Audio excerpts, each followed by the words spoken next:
Brought to you by V-Guard. नमस्कार, TV9 मराठीमध्ये आपल्या सगळ्यांचं स्वागत. मी निखिला. महत्त्वाची बातमी. लोकसभेतील गोंधळानंतर विधान परिषदेमध्ये चक्क शिवीगाळ झाली आहे. राहुल गांधींनी माफी मागावी. विधान परिषदेमध्ये भाजपने आक्रमक मागणी केली. विधान परिषदेमध्ये त्यानंतर अंबादास दानवे यांनी शिवीगाळ केल्याचा आरोप प्रसाद लाड यांनी केला आहे. अंबादास दानवे बोलायला उभे राहिल्यावर प्रसाद लाड यांनी हातवारे केले. हात दाखवल्यानंतर दानवे आक्रमक झाले आणि त्यांनी सभागृहामध्ये शिवीगाळ केली. लाड यांच्याकडून देखील दानवेंच्या राजीनाम्याची मागणी आता करण्यात आली आहे. तसंच त्यांनी माफी मागावी अशी मागणी सुद्धा त्यांनी केली आहे.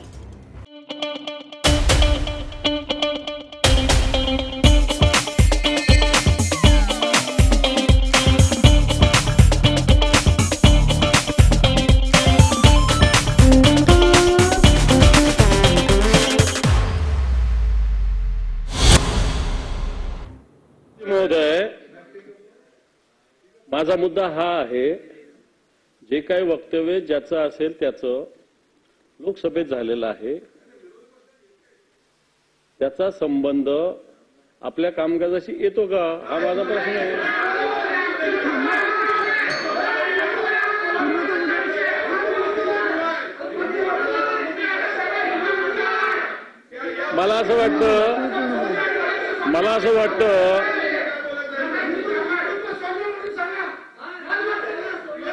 मला असं वाटतं हिंदुत्वाचा मुद्दा मांडणारे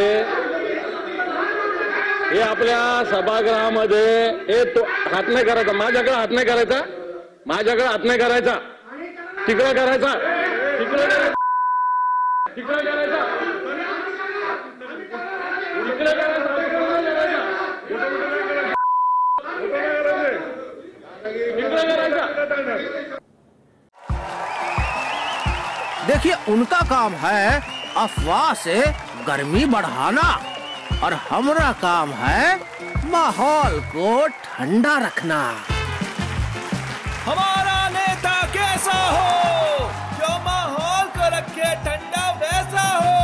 अब की बार वी-गार्ड एयर कूलर का चमत्कार.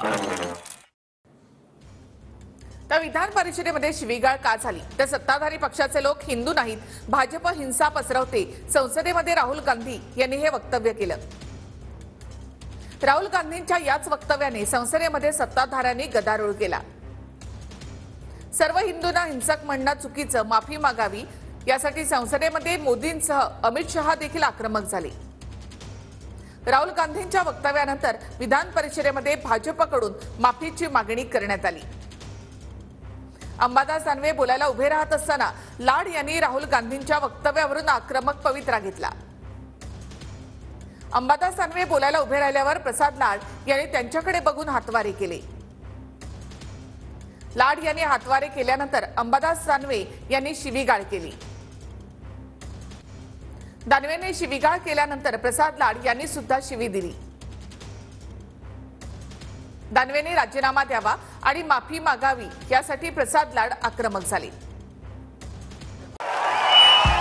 भाइयों बहनों, उनके राज में पावर रहे अनस्टेबल और हम रखे सब स्मूथ और स्टेबल.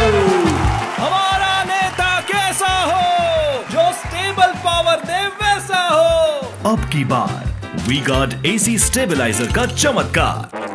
अंबादास दानवेजींनी उभं राहून माझ्याकडे बघून बोलतो काय, तुला बघून घेतो, तुला गाडूनच टाकतो. आणि सभागृहात महिला असताना ज्या शिव्या मी तुमच्या टीव्ही चॅनलवर बोलू शकत नाही अशा आई बहिणीच्या शिव्या त्यांनी मला दिल्या. माझी मागणी आहे की तात्काळ त्यांना या विरोधी पक्षनेत्याच्या पदावरून काढून टाकावं आणि त्यांना निलंबित करावं. उनका बैकअप सिर्फ कल तक और हमारा चांद तक. हमारा नेता कैसा हो, जो नॉन स्टॉप बैकअप दे वैसा हो. अब की बार वी-गार्ड इन्वर्टर बैटरी का चमत्कार. मी शिवसेना प्रमुखाच्या विचाराचा कट्टर शिवसैनिक आहे. माझ्यावर कोणी बोट उचललं तर त्याचं बोट तोडायची ताकद माझ्या मनगटात आहे. आता भाजप म्हणजे जुम्मा 4 दिवस आणारा माणूस मला हिंदुत्व शिकवणार का? माझ्यावर 75 केसेस आहे, सगळ्या दंगलीच्या केसेस आहे, सगळ्या प्रकारच्या केसेस माझ्यावर आहे. 4 वेळेस तडीपार झालेला माणूस आहे मी, शिवसैनिक आहे. आणि मला हिंदुत्व शिकवणार प्रसाद लाड सारखा माणूस भाटगा, नुसता धंदा करणारा पक्षाचा विचार घेऊन. बहन और माँ के ऊपर से सभागृह के अंदर माइक के ऊपर गाली देने का काम विरोधी पक्ष नेता अंबादास दानवे जी ने किया है. तो इस बारे में पत्रकार परिषद लेकर सम्माननीय उद्धव ठाकरे उनकी भूमिका स्पष्ट करे, नहीं तो हम सभागृह चलने नहीं देंगे जब तक अंबादास दानवे जी का राजीनामा विरोधी पक्ष नेता पद से नहीं होता या उन्हें निलंबित किया नहीं जाता. मला काही पश्चाताप होत नाही, मला काही पश्चाताप होत नाही. मी जे बोललो इनफ. तो कोण राजीनामा मागणार? माझ्या पक्षाचे नेते बघतील माझ्याविषयी, तो कोण राजीनामा मागणार? मैंने गाली दी ही नहीं, वो मेरे आंग पर आए. मैंने उनको इतना ही बताया कि आप अगर ऐसी बात करेंगे तो हम भी बात करेंगे, और मैं आज भी हूँ. हम किसी से डरते नहीं है, सभागृह के अंदर, सभागृह के बाहर, गली के बाहर, और अगर आप बोलेंगे तो मातोश्री के नुक्कड़ पर भी जाकर जवाब देने के लिए हम तैयार हैं. मैं कहता हूँ कि मेरे पे भी कुछ केसेस है, हिंदुत्व के लिए है, उसका कुछ भी हमको पछतावा नहीं है. ये सब बताने वाले डुप्लीकेट लोग हैं. बीजेपी बोलते क्या हिंदुत्व है क्या? ये बीजेपी के लोग हिंदुत्व से पूछ डाल के घूमने वाले, भागने वाले बीजेपी वाले हमको हिंदुत्व सिखाए क्या? अरे हम तो रास्ते पे के हिंदुत्व वाले लोग हैं. और हमको हिंदुत्व ये बीजेपी के लोगों ने जो शेपुड़ डाल के पूछ डाल के भागते हैं, इन्होंने हमको कोई हिंदुत्व सिखाने की जरूरत नहीं. सत्ता पक्षाचे लोक हिंदू नाहीत, भाजप हिंसा पसरवते असं राहुल गांधींनी सभागृहात म्हटलं. राहुल गांधींच्या वक्तव्याने संसदेमध्ये सत्ताधाऱ्यांनी गदारोळ केलेला आहे. सर्व हिंदूंना हिंसक म्हणणं चुकीचं आहे, माफी मागावी अशी मागणी पंतप्रधान नरेंद्र मोदी यांच्यासह अमित शहा यांनी सुद्धा केली. शुरुआत में मैं कहना चाहूँगा, एक जो इमेज या तस्वीर जो हमारे संरक्षण की या सुरक्षा की है उसको मैं दिखाना चाहता हूँ. सर शिव जी की फोटो नहीं दिखा सकते सर? सर शिव जी की फोटो मना है सर. एक मिनट. आपने कहा इस नियम प्रक्रिया से सदन चलना चाहिए. नियम प्रक्रिया में कोई भी प्ले कार्ड, कोई भी चिन्ह को सदन में नहीं दिखाया जा सकता. आपने कहा नियम से, ऐसा नहीं है. माइक दीजिए सर. जी सर क्या इस हाउस में शिव जी की फोटो दिखाना मना है? माननीय सदस्य गुरु नानक जी की ओर चलते हैं.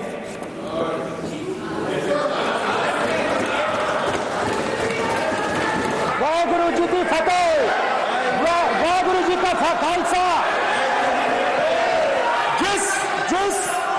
जिस धर्म पर आप हर रोज आक्रमण करते हो, सर गुरु नानक जी के चित्र में भी आपको अभय मुद्रा दिखाई देगा. गुरु नानक जी भी कहते हैं कि डरो मत, डराओ मत. मोदी जी ने अपने भाषण में एक दिन कहा कि हिंदुस्तान ने किसी पर आक्रमण नहीं किया. उसका कारण है क्योंकि ये देश अहिंसा का देश है. ये देश डर का देश नहीं है. तो हमारे सारे के सारे महापुरुषों ने अहिंसा की बात की. शिव जी कहते हैं डरो मत, डराओ मत, अभय मुद्रा दिखाते हैं, अहिंसा की बात करते हैं, त्रिशूल को जमीन में गाड़ देते हैं. और जो लोग अपने आप को हिंदू कहते हैं वो 24 घंटा हिंसा हिंसा हिंसा, नफरत नफरत नफरत, असत्य सत्य असत्य.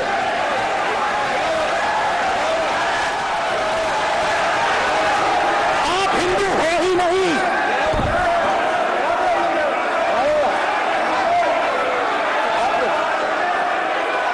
हिंदू धर्म में साफ लिखा है सत्य के साथ खड़ा होना चाहिए, सत्य से पीछे नहीं हटना चाहिए, सत्य से नहीं डरना चाहिए.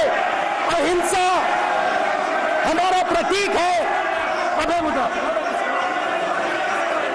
ऐसे कीजिए, ऐसे कीजिए. अभय मुद्रा.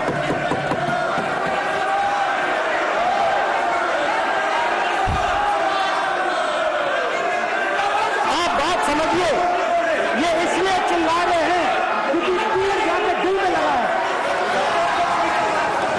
दिल में जाके तीर लगा है, इसलिए ये चिल्ला रहे हैं. वो चुप हो गए, तेजस्वी के साथ चुप हो गए सब. माननीय आप प्रतिपक्ष के नेता हैं, किसी की भावनाओं को ठेस नहीं पहुंचे. सब मुझे बोलने नहीं ध्यान रखना चाहिए. ये विषय बहुत गंभीर है. हिंदू समाज को हिंसक कहना ये गंभीर विषय है। बीजेपी को आपको नहीं, नरेंद्र मोदी जी पूरा हिंदू समाज नहीं है, बीजेपी पूरा हिंदू समाज नहीं है, आरएसएस पूरा हिंदू समाज नहीं है।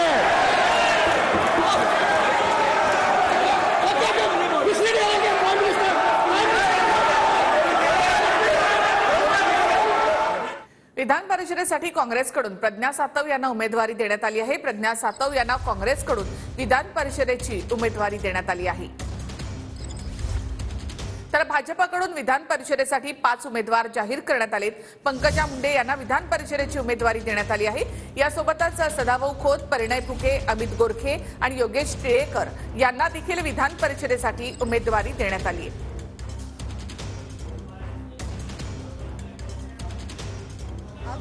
आमच्या सगळ्यांचा आग्रह होता की पंकजाताईंना विधान परिषदेमध्ये उमेदवारी दिली जावी। केंद्रीय भारतीय जनता पक्षाने ते मान्य केलं आहे आणि त्यांचं नाव जाहीर केलं आहे। त्यामुळे आम्ही केंद्रीय भारतीय जनता पक्षाचे आभार मानतो।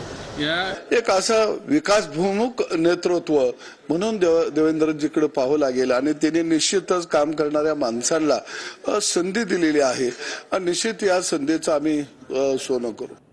नागपूरच्या दीक्षाभूमी परिसरामधील भूमिगत पार्किंगचा मुद्दा चांगलाच चापलाय। दीक्षाभूमीच्या स्तूपाला धोका निर्माण होऊ शकतो अशी भीती व्यक्त करण्यात आली आहे। भूमिगत पार्किंगला विरोध करत बांधकामाची तोडफोड सुद्धा करण्यात आली आहे। दरम्यान संघटनांनी केलेल्या विरोधानंतर पार्किंगच्या कामाला उपमुख्यमंत्री देवेंद्र फडणवीसांनी स्थगिती दिली आहे। नागपूर दीक्षाभूमी परिसरातील भूमिगत पार्किंगचा मुद्दा आता चांगलाच तापलाय। लोकांची भावना समजून दीक्षाभूमी परिसरातील भूमिगत पार्किंगच्या कामाला स्थगिती दिल्याचं देवेंद्र फडणवीस म्हणाले। स्मारक समितीने सांगितल्याप्रमाणे आराखडा असल्याचं देवेंद्र फडणवीसांचं म्हणणं आहे। काँग्रेस आमदार नितीन राऊतांनी भूमिगत पार्किंगचा मुद्दा सभागृहात मांडला। विविध आंबेडकरी संघटना आक्रमक झाल्या आणि भूमिगत पार्किंगच्या बांधकामाची त्यांनी तोडफोड केली। आंबेडकरी संघटना आक्रमक झाल्यानंतर पोलिसांकडून शांततेचं आवाहन करण्यात आलंय। काही संघटनांनी आज चलो दीक्षाभूमीचा नारा दिला होता। दीक्षाभूमी स्मारक समितीच्या सदस्यांनी विरोध करणाऱ्यांची एक बैठक बोलावलेली होती। दीक्षाभूमी स्तूपाला धोका निर्माण होऊ शकतो म्हणून विरोध केला जात होता। तर चर्चेनंतर MMRDA कडून भूमिगत पार्किंग बाबत पुनर्विचार करण्याचे संकेत दिले होते। खरं म्हणजे हा संपूर्ण आराखडा स्मारक समितीने अप्रूव्ह केलेला आराखडा आहे। त्यांनी सुचवल्याप्रमाणेच तो आराखडा तयार करण्यात आलेला आहे आणि त्या आराखड्याला केवळ राज्य सरकारने निधी दिलेला आहे। तथापि जी काही त्या ठिकाणची लोकभावना आहे ती पाहता अध्यक्ष महोदय या कामाला स्थगिती देण्यात येते आणि पुन्हा एकदा स्मारक समिती आणि सर्वांची बैठक घेऊन त्या संदर्भातला अंतिम निर्णय घेतल्यानंतरच पुढचं काम त्याचं करण्यात येईल। तुम्हाला नागपूरमधल्या अनेक जणांनी सांगितलं की प्रकरण हाताबाहेर जात असताना तुम्ही हाताबाहेर जाऊ का दिलं याचा खुलासा करा ना। म्हणजे आता 3 महिन्यानंतर इलेक्शनला जाणार आणि ती इलेक्शनला जात असताना दंगल आपल्या हातावरती घेऊन कोणीच जात नाही। त्यामुळे अगोदरच ती ऑर्डर का दिली नाहीत, लोकांना रस्त्यावरती उतरायला का भाग पाडला। तर आपल्याला मिळालेलं स्वातंत्र्य हे दळभद्री आहे, हिंदवी स्वराज्य हेच खरं स्वातंत्र्य आहे असं वादग्रस्त वक्तव्य संभाजी भिडेंनी केलंय। तर वटपौर्णिमेच्या पूजेला ड्रेस घातलेल्या महिलांनी जाऊ नये असं भिडे म्हणाले। त्यांच्या वक्तव्यावरून आता विरोधक चांगलेच आक्रमक झालेत। मनोहर भिडे बास करा आता किडे अशा शब्दात काँग्रेस पदाधिकारी संगीता तिवारींनी वक्तव्यावर टीका केली आहे। वटसावित्रीच्या पूजेला नट्याने जाऊ नये आणि ड्रेस मटेरियल घातलेल्या बायकांनी जाऊ नये।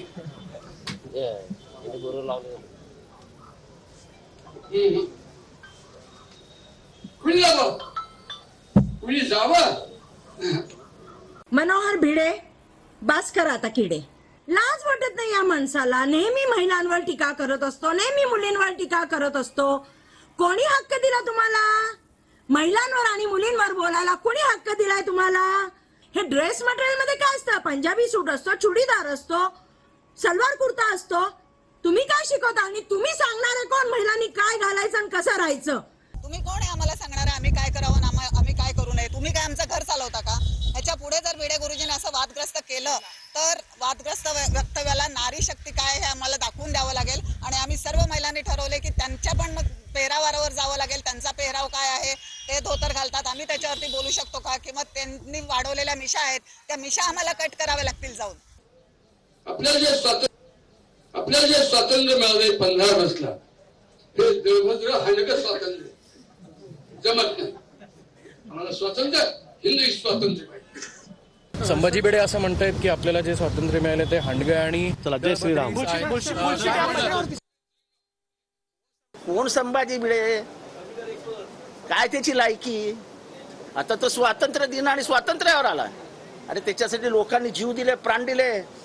हा तेच ना, तू टिकली लावली असतो, तू महिला नाही आहेस, तू हिंदू नाही आहेस, जसं काय हिंदूचं सर्टिफिकेट हा भिडे देणार आहे. वट पौर्णिमा का साजरा करतात? नवऱ्याला 7 जन्म हा नवरा मिळू दे, मग जीन्स पॅन्ट घालून जर नवरा शोधत फिरतात का? तर ते एक संस्कृतीचा भाग असतो आणि संस्कृतीचा तो एक ठेवा आहे, तो जपला पाहिजे असं त्यांचं मत असावं. परळीमधील सरपंच हत्या प्रकरणामध्ये 4 जणांना अटक करण्यात आली आहे, तर दोघांना ताब्यात घेण्यात आले.